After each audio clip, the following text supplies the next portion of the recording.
Have you ever tried to monitor applications on a mobile device? I don't mean monitoring apps you created. I'm talking about third-party native apps like Microsoft Outlook, mobile streaming apps like Citrix Workspace, or simply third-party web apps. Mobile monitoring is hard because unless you root the device, you can't install a generic monitoring agent like you would on a server. That means you'll need some other way, like code-level API access to a mobile browser for web apps, a proxy server to intercept HTTP requests or inject JavaScript, or actually have the source code for a native app in your possession. These approaches have a lot of disadvantages though, if they're even possible. Good luck getting the source code for Microsoft Teams on Android, for example. What we need is a no-code approach that works even without access to an API or intercepting network packets. An approach based instead on visual synthetic monitoring, where all you need is what you can see on the device's screen. Alyvix is exactly that type of solution. While Alyvix runs on Windows, with the use of a Windows-based emulator for Android or iOS, you can monitor any mobile application that runs on the emulator.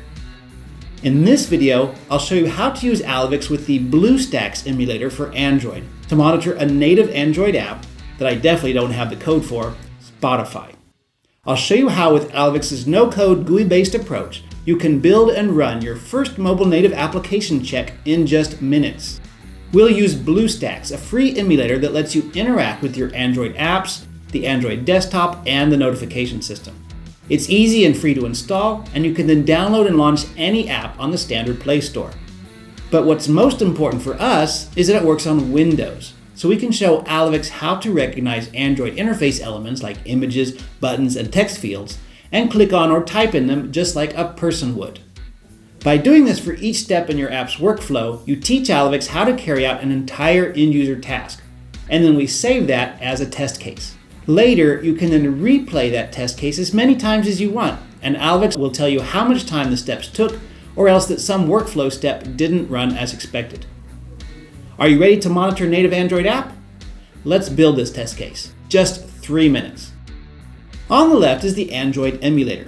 On the right, I'm launching Alyvix Editor, which helps us create the task steps we need. First, we show Alyvix how it can know that the emulator has launched and is ready. So we show it where to find some icons on the emulator screen. If they can't be found within some time limit, we can already say that there's a problem. Next, we show it how to launch the emulator by selecting its run path, so Alyvix can start the emulator in a blank state. And finally, we give the step a name, tell Alyvix it's the very first step, and test it to make sure it really does launch the emulator. For the second step, we're going to do something very similar, but this time, the second icon will be for Spotify. So we can click on it to launch the app.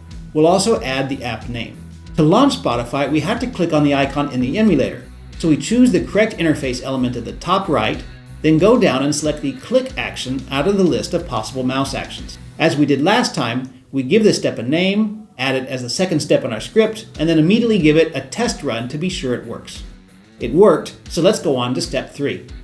After launching Spotify, we see its main page with the emulator's app icon again, plus some control widgets and boxes showing various playlists. We point out some more visual elements to Alyvix so it knows where things are and where to click. But say we want to choose the first mix in the list. In this case, the Daft Punk mix. We don't want to select the image or name of that mix because they might be different every time we launch Spotify. Instead, we locate something that will always be nearby, like the words "to get you started," and tell Alyvix to click below that with the set point button. Then we name the script and test as usual. At this point, we finish the setup of our Spotify check, so we're ready for the part of our test case where we press the big green play button and start listening to music.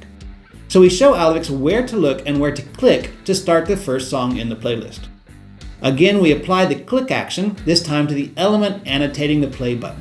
And as usual, we give the step a name, add it to our running script, and run the step to be sure it works. Will the song play? Yes, because a click on Spotify by Alyvix is the same as a click by a person. The last main step is to pause the song we just started playing.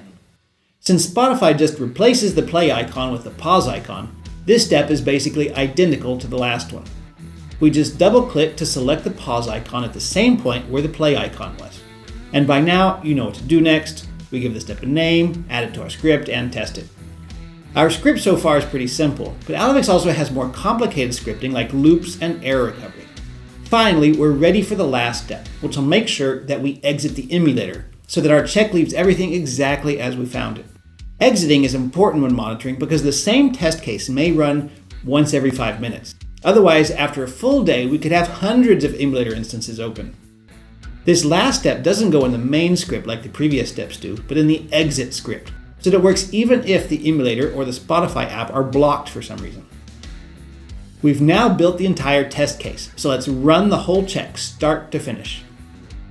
You can see it launches the emulator, opens Spotify, chooses the first playlist, plays a song, pauses the song, and then shuts down. We can now run this test case with Alyvix as many times as we like. You then use Alyvix service with a monitoring system to record the results of thousands of runs, interact with graphs of that data over time, and get reports with recorded screenshots showing exactly what happened if something went wrong. So if you haven't been able to monitor the availability and responsiveness of native apps on mobile devices running Android or iOS, try out Alyvix with an emulator. With its visual no-code approach, you can monitor any third-party app even if you don't have access to its codebase, including encrypted streaming apps like Citrix Desktop, without having to interpret a browser trace or set up a proxy server to intercept packets.